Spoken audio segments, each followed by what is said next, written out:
개혁신당 국회의원 당선인 이주영이라고 합니다. 오늘 젊은 의사 선생님들, 학생도 계신 것 같고 전공의도 계신 것 같은데 사실 최근에 만난 모든 분들 중에 가장 제가 반갑고 또 보고 싶었던 분들이 아닌가 합니다. 사실 처음에 이 제안을 받았을 때 저는 좀 안 오고 싶기는 했거든요. 왜냐하면 지금 보시면 박한슬 작가님, 조동찬 기자님, 박은식 선생님, 김경은 뭐 전부 다 사실 이미 저보다 훨씬 더 유명한 분들이시고 저보다 훨씬 더 글 잘 쓰시는 분들이시거든요. 저는 이미 이분들을 다 알고 있는 분들이에요. 근데 이 라인업에 내가 감히 들어간다는 게 사실 저로서는 잘 납득되지 않는 그런 부분이 있었을 정도로 사실 세상에는 글을 잘 쓰고 영향력 있는 사람들이 정말로 많습니다. 그런데 제가 용기를 내서 오게 된 이유는 제가 뭐 국회의원 당선이 돼서가 아니라 오히려 나처럼 그냥 막 쓰는 글을 어떻게 쓰는가가 지금 선생님들에게는 어쩌면 더 도움이 될 수도 있을 것 같아서 용기를 내서 이 라인업에 함께 할 수 있었던 것 같습니다. 나는 왜 썼는가? 저는 원래 글 쓰는 사람이 아니죠. 저는 그냥 소아과 의사였고 소아응급센터에서 일하고 있었고 글 자체를 전문적으로 쓸 생각으로 시작했던 사람이 아닙니다. 제가 제 친구에게 얘기했어요. 내 글은 내 엄지손가락 2개와 나의 분노로부터 나왔다. 왜냐하면 제 글은 제가 책이 한 권 나왔는데 그 책은 거의 다 SRT 열차 안에서 출퇴근 시간 30분 휴대폰으로 페이스북에 올린 글들이 거의 70%입니다. 그래서 그건 당연히 세상에 내보내기 위한 글이 처음부터 아니었고 제 친구들에게 하소연하는 글이었어요. 그렇기 때문에 이걸 내가 좋은 글을 내보내겠다 그런 욕심도 없었고 그럴 역량도 사실은 안 된다고 생각했고 저는 SNS를 이렇게 뭐 널리 사용하는 사람이 아니었기 때문에 그때 뭐 제 페이스북 친구들이 한 100명 남짓이었을까요? 제 친구들에게만 쓴 거예요. 다 뭐 의사들이고 혹은 일부 제 고등학교 친구들 섞여 있었을 거고 그렇게 시작이 된 겁니다. 글이 좀 쌓였어요. 한 10편쯤 쌓였을까요? 그때부터 팔로우가 좀 들어오기 시작했습니다. 신기하다고 생각했지만 병원 이야기 썼으니까 의사들이 신청을 하는 거겠거니 그때부터 위기가 옵니다. 소아청소년과가 무너지기 시작했습니다. 소아응급이 당연히 무너지기 시작했고 저는 이걸 언제까지 해야 하나 하는 생각을 하기 시작합니다. 그리고 그때 사람들이 물었습니다. 너 왜 계속 소아과 하냐고. 또 물었습니다. 너 왜 응급실에 계속 있냐. 질문이 바뀝니다. 언제까지 있을 거야? 그만두는 걸 전제하고 묻기 시작합니다. 이유가 필요했어요. 나는 왜 소아과에 남아있는가? 정말로 낙수과 밖에 못하는 도태될 만한 실력이 없는 의사라서 내가 여기 있는 걸까? 그럼 나는 왜 소아응급실에 있지? 저 리스크를 감수하고 나 왜 여기 계속 있는 걸까? 계속 질문이 들어옵니다. 나 스스로 물어야 했어요. 심지어 남편도 묻습니다. 언제까지 할 거냐고. 이유가 필요했어요. 나 스스로를 납득시킬 이유가 필요했습니다. 그 이유는 대부분 내 머리를 그냥 스쳐 지나갑니다. 이게 좋으니까. 나는 이 가치를 위해 살았으니까. 나는 이 일을 제일 잘하는 사람이니까. 그렇게 스쳐가는 생각은 금방 없어집니다. 그리고 그 생각이 뭐였는지 나부터도 기억을 잘 못합니다. 그래서 썼습니다. 내가 왜 지금 여기에 있는가? 나는 왜 여기에 있고 왜 여기에 있어? 하면 이렇게 따고 쓰고 낙수과라고 누가 뭐라 그러길래 또 그거 열받아서 쓰고 그랬더니 또 공유가 몇백 개가 되고 재밌었어요. 내가 타인의 이야기를 했는데 타인은 내 얘기인 줄 압니다. 내가 타인을 관찰한 내용을 썼는데 타인들은 그것이 나의 생각인 줄 알아요. 그리고 그게 맞기도 하죠. 무엇을 쓸 것인지 고민할 필요는 없습니다. 그냥 관찰만 하면 됩니다. 생각도 굳이 하지 않아도 돼요. 관찰만 하면 됩니다. 다만 그 관찰을 할 때 왜 저러지? 이해가 잘 안 되는데? 라고 관찰을 하면 그 이야기는 나의 영역을 벗어날 수 없습니다. 관찰을 하되 그럴 수도 있겠지. 이유가 있겠지. 라고 생각하고 관찰하면 관점이 바뀌기 시작합니다. 진상을 부려서 내가 너무 열받았는데 도대체 저 엄마가 왜 저럴까? 라고 생각하면 관점은 나에게서 벗어나지 않죠. 의사의 시각에서 벗어날 수 없습니다. 그런데 그럴 수도 있겠지, 이유가 있겠지 하고 나면 저 엄마가 지금 행색을 보니 한 사흘 밥도 제대로 못 먹고 못 씻었구나가 보이는 거예요. 그럴 수도 있겠지, 이유가 있겠지 하고 나면 아 그래 저 엄마가 지금 아빠가 주말부부라서 평소에 잘 못 도와줘서 지금 육아에 지쳐있구나 라는 것도 보일 수 있어요. 말도 안 되는 소리를 해도 이해가 잘 안 되지만 그럴 수도 있겠지 하다 보면 이 엄마가 불안한 다른 이유들이 보이기 시작해요. 저는 응급실에서 그래서 버틸 수 있었던 것 같아요. 뭔가 이유가 있겠지. 일부러 저러겠어? 막 내 앞에 칼치기에서 들어오는 차들이 있어도 뭐 그래 뭐 안에 아픈 애가 타고 있나 보다, 뭐 바쁜가 보지, 뭐 출근 늦었는데 오늘까지 늦으면 잘리나 보지, 그냥 그러고 넘겨요. 그러면 내가 이야기할 수 있는 세상이 넓어져요. 내가 뭐 착한 사람이고 도덕적이고 뭐 성격이 좋아서 안 그렇습니다.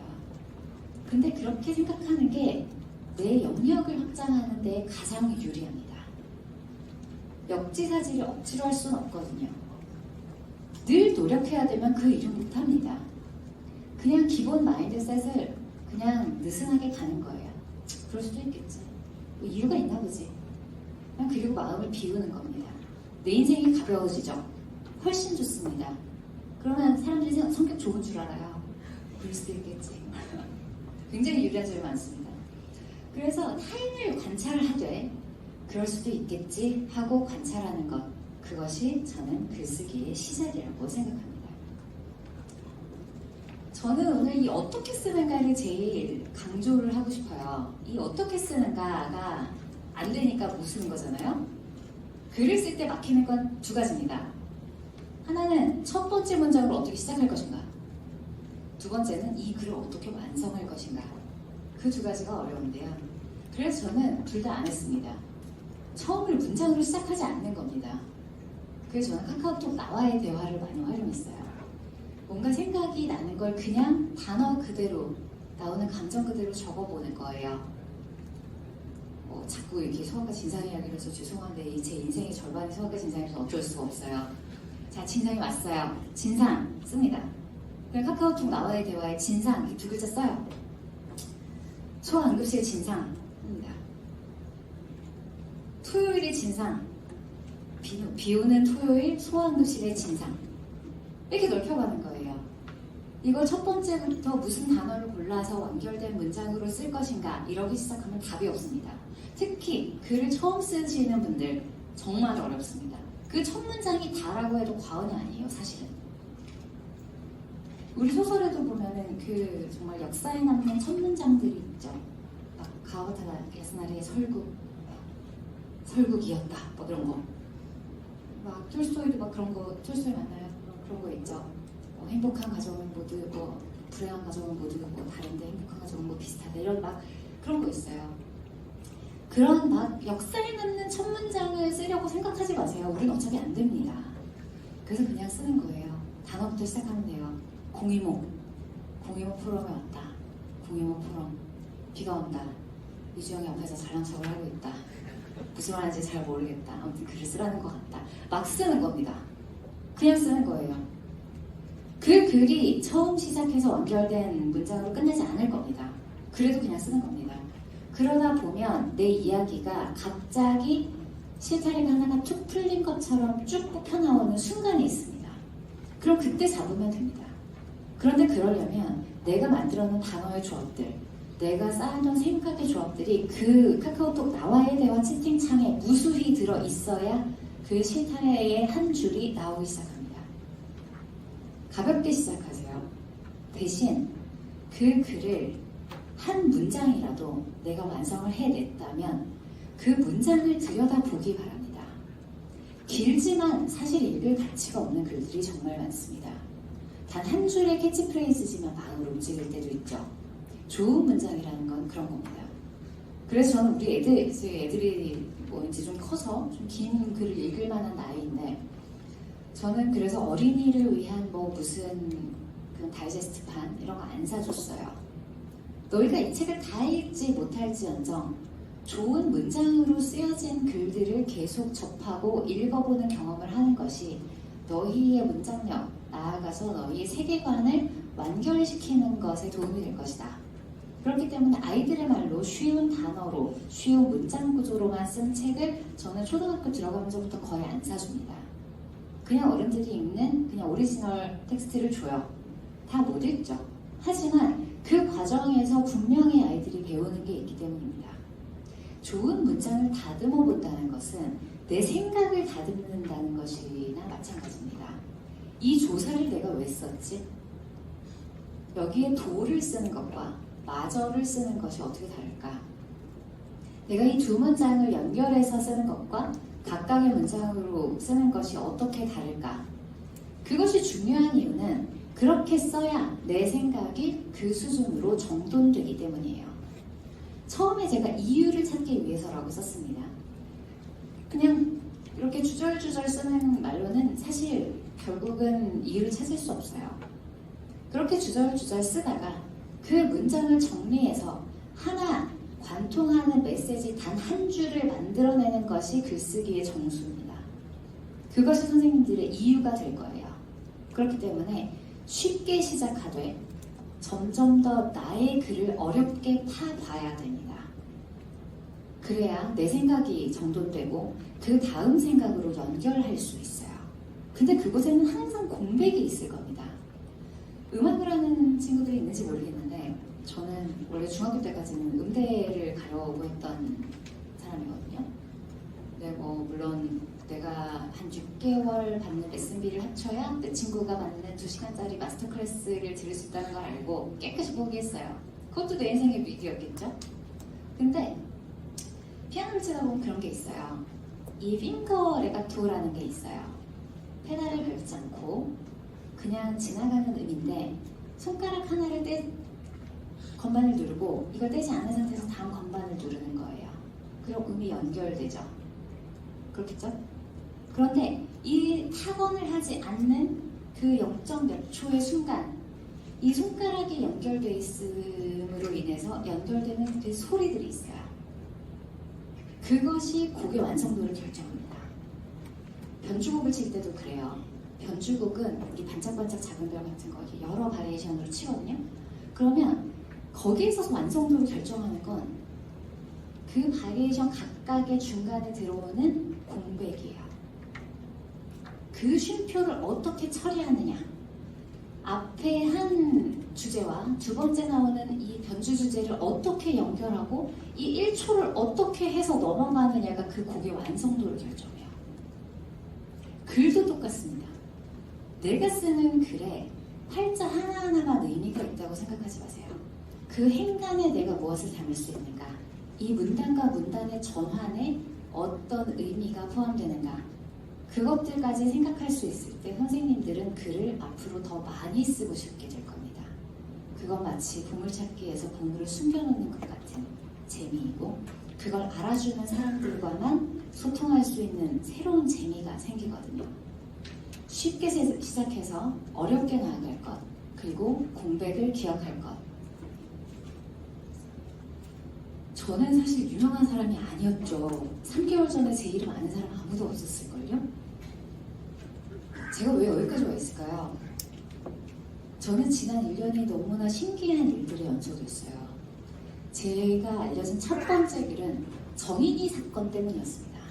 정인이 사건 다 알고 있죠? 정인이 사건 때 제가 정인아 미안해 라는 그런 챌린지를 보고 너무나 마음이 아파서 사실은 약간 속이 상해서 홧김에 쓴 글이 갑자기 공유가 많이 됐어요. 저는 무슨 DC, 클리앙 이런 커뮤니티가 있다는 것도 그때 처음 알았습니다. 근데 그런 것들이 막 공유가 되기 시작하면서 갑자기 방송 제안이 하나 들어왔어요. 그게 3프로 TV였어요. 전 뭔지도 몰랐죠, 잘. 근데 남편이 자기 3프로 TV 자주 본다고 하더라고요. 그래서 그런가 보다. 모르고 나갔어요. 1시간 반짜리 생방송이래요. 왜 미쳤구나. 왜 왔을까? 근데 그 1시간 반짜리 생방송을 일단 그냥 했어요. 방송이라고는 처음 해봤고 생방송 당연히 처음 해봤을 거고 1시간 반 동안 내가 누구 앞에서 떠든 것도 처음 했어요. 근데 그냥 했어요. 왜? 기회가 왔으니까. 그 이후에 신기한 일이 생깁니다. 뉴스에서 부르기 시작했어요. 지금 소아응급이 뭐가 문제냐, 소아의료체계가 뭐가 문제냐. 그래서 뉴스를 나오라고 하니까 일단 나왔습니다. 재밌잖아요. 처음 해보는 일이고 내가 병원 밖으로 나갈 일이 뭐가 있습니까. 그러다가 글이 쌓였어요. 그리고 책을 한 권 내게 됩니다. 책을 한 권 냈는데 그 책이 의외로 많은 곳으로 퍼져나갔다는 걸 알게 됐어요. 아까 얘기했죠? 내가 마음을 먹고 책을 쓴 게 아니다. SRT에서 엄지손가락 2개로 쓴 걸 그냥 모은 거다. 그런데 그 책을 쓰고 나서 또 많은 기회가 옵니다. 북토크를 하게 되고 인터뷰를 하게 되고 내 이야기가 구체적으로 알려집니다. 그런데 그 이야기 내가 지난 최소 5년 동안 친구들이랑 밥 먹으면서 술 먹으면서 1000번을 했던 이야기들이에요. 그런데 그 1000번의 이야기가 남아있나요? 글로 쓰고 세상에 남겨야 남는 겁니다. 아무도 읽어주지 않고 들어준다 한들 내가 하나하나 신경 써서 쓴 디테일들을 유튜브 강의로는 알 수가 없어요. 지금 제가 이렇게 얘기하고 있지만 이 내용 다 기억하는 분 없을 겁니다. 하지만 글로 남기면 다르죠. 글로 남기면 내가 이 표현을 왜 썼는지, 이 비유를 왜 들었는지 모든 것이 남습니다. 그리고 가장 정확하게 타자에게 전달할 수 있고 오해가 있을 때 해명할 수도 있습니다. 글쓰기는 그래서 강력한 겁니다. 그러다 보니 소아응급에 대한 저의 문제의식, 제가 제안한 해결 방안 이런 것들이 퍼져나가요. 내 생각 그대로 불필요하게 가공되거나 오해받지 않고 그대로 나갑니다. 그러다 보니 이것이 내가 TV에서나 보던 사람들에게까지 전달이 된 거예요. 왜? 이 하나의 아이템에 대해서 저처럼 10년을 똑같이 떠든 사람은 많지는 않으니까요. 그런데 마침 거대한 파도가 왔죠. 의료 대란은 솔직히 아니지만 의료대란은 아니잖아요. 의정 갈등이라고 합시다. 농단적이네요. 의료농단으로 인한 전 국민이 대량 사직의 사태가 발생했죠. 굉장히 슬픈 일입니다. 저 너무나 속상했고 저도 그 파도, 거대한 파도 사이에서 사직을 사실상 당한 사람이기 때문에 그게 저에게 좋았을 리 없죠. 그런데 그 거대한 파도가 저를 정치권으로 휩쓸어서 데려다 놨습니다. 저는 정치하고 싶었던 사람이 전혀 아니에요. 저는 그냥 소소하게 집에서 운동이나 다니고 애들이나 키우고 그런 게 좋은 사람입니다. 솔직히. 그런데 내가 뱉어놓은 이야기가 있는 거예요. 내가 한 이야기가 있어요. 다른 사람 못하는 것 같기도 합니다. 왜? 나는 10년 동안 이 이야기를 했으니까. 내가 대단해서가 아니에요. 그냥 10년을 나는 거기에 있었고 그 이야기를 꾸준히 했을 뿐이에요. 별 내용도 아닙니다. 솔직히 지금 소아응급 하시는 분들 저 정도의 이야기 다 하실 수 있어요. 그런데 저는 그냥 출퇴근길에 30분씩을 꾸준히 더 쓴 거예요.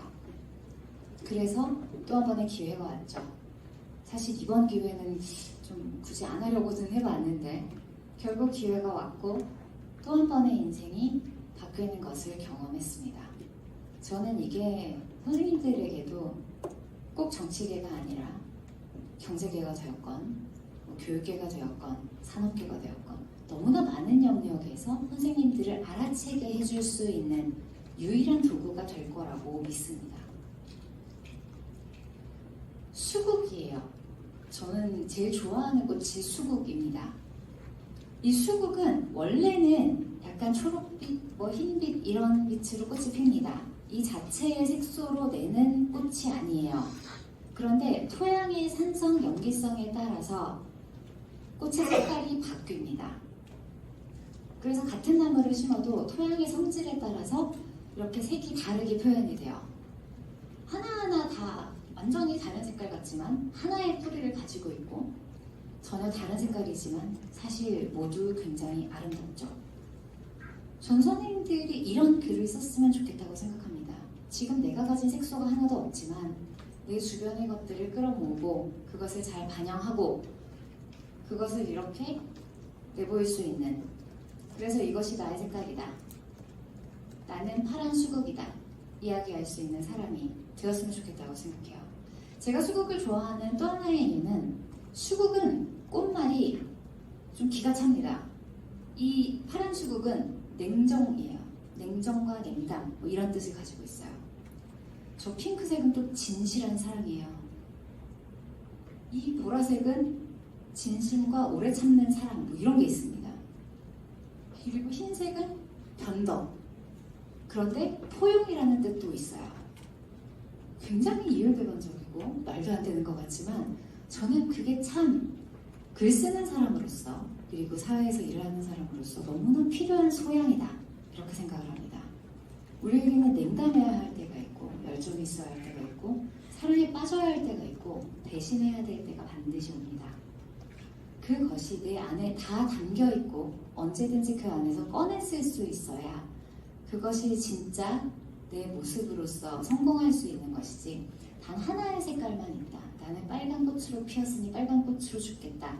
저는 그게 지금을 살아가는 선생님들에게는 사실 썩 좋은 소양은 아니라고 생각합니다. 내 안에 있는 모든 것을 끄집어낼 수 있도록 내 주변의 모든 것을 표현할 수 있도록 선생님들의 내면을 깊이 진지하게 그리고 가급적 응원하면서 들여다 봤으면 좋겠습니다. 제가 수국을 좋아하는 마지막 이유는 이 수국은 자세히 보면 하나의 꽃이 아니에요. 수많은 꽃이 뭉쳐져서 하나의 거대한 봉우리를 만들어냅니다. 그래서 대 하나만 꽂아놔도 굉장히 풍성한데 단 하나로만 존재하지는 않는 꽃이에요. 선생님들도 마찬가지일 거예요. 지금까지 함께 해왔던 친구들, 동료들, 교수님들, 후배들, 선배들 저 같은 사람도 될 수 있겠네요. 우리가 함께 가는 길이 있고 환자들이 있고 보호자들이 있고 앞으로 선생님들이 만날 또 수많은 사람들이 있죠. 그 수많은 사람들이 지금의 나를 만들어주고 있다는 것도 잊지 않았으면 좋겠습니다. 지금 우리 의사들이 마주하고 있는 참 큰 장벽 중에 하나는 우리에게 설득의 기술이 좀 떨어진다는 겁니다. 여기에 대해서는 아마 우리 박한슬 약사님께서 다음 세션에서 더 잘 설명을 해주실 거라서 정말 열심히 듣기 바랍니다. 우리가 모여있는 것이 우리 자체로도 하나의 꽃봉오리지만 우리가 환자와 또 국민과 함께 있고 내가 앞으로 하는 일에 있어서 동료들과 함께 있을 때 선생님들의 지경은 무한대로 확장됩니다. 그걸 잊지 않고 언제나 함께 가는 그런 삶을 기억해 주시면 좋겠습니다. 그때 정말 좋은 글이 나오고 그때 정말 세상을 바꿀 수 있는 글이 탄생할 겁니다. 그래서 제가 추천하려고 하는 책은 가운을 벗은 의사들이라는 책입니다. 사실 다른 책을 좀 추천하고 싶은 책이 많았어요. 그래서 이제 집에서 이제 쭉 책장 이렇게 보면서 골랐는데 오늘의 취지에 그리고 지금 여러분들의 시점에서 가장 도움이 되는 것은 이 책이 아닐까 하고 생각을 했는데요. 박종호 선생님이 지으신 책이고 풍월당이라는 음반회장을 아는지 모르겠습니다. 이 박종호 선생님은 원래 정신건강의학과 의사예요. 그런데 갑자기 가운을 벗고 클래식 전문 음반 매장을 엽니다. 압구정에 있어요. 굉장히 오래됐습니다. 물론 경영난에 시달리고 계신 걸로 보입니다. 근데 저는 대학교 때부터 정말로 일이 안 풀린다 하면 종종 풍월당에 갔어요. 제가 피아노 치는 사람이었다고 했으니까 가서 음악 듣고 음반 골라오고 요즘은 아무도 안 쓰는 CD 굳이 사오고 거기 책도 많거든요. 책 읽고 그러면서 제가 좋아했던 공간이 풍월당이에요. 거기 대표세요. 다 물었겠죠. 멀쩡한 정신과에서 안 하고 왜 음반 매장 사장 하려고 그러냐. 그 질문에 대해서 박종원 선생님이 대답한 이야기가 있고 그리고 우리 뭐 체게바라, 미하일 슈바이처, 뭐 서세표 선생님, 올리버 잭스, 뭐 수노원 뭐 아는 사람 많죠. 몬테소리 있고 다 의사들이었어요. 모두 의사들이었는데 사업가로, 혁명가로, 군인으로, 교육자로, 또 어떤 나라의 국부로 모두 다른 영역에서 활동해온 수많은 의사들이 있습니다. 지금 선생님들이 닥친 이 뭔가 억울하고 우울하고 암울한 것 같고 내가 왜 의대로 와가지고 이 고생을 하나 하는 생각이 드는 이 시점에 이걸 위기를 기회로 만들어 보기를 바랍니다. 이 사람들은 어떤 인생의 위기에서 자기의 삶을 바꿨을까? 이 사람들뿐만 아니라 수많은 현대의 분들이 계시지만 저는 여기서부터 시작해 보길 바랍니다. 격동의 시대, 그 안에서 개인은 본인의 삶을 어떻게 일구어왔는가, 그리고 의사였던 그들이 의사만이 아닌 더 넓은 세상에서 더 큰 역할을 하는 사람이 되기까지 그들은 무엇을 했고, 무엇을 고민했고, 무엇을 실패했는가를 보기 바랍니다. 그리고 그것을 성인들의 삶에 투영하고 더 나은 내일을 위해서 그 다음 세대의 가운을 벗은 의사 혹은 가운을 잘 입은 의사로 살아가주면 좋겠습니다.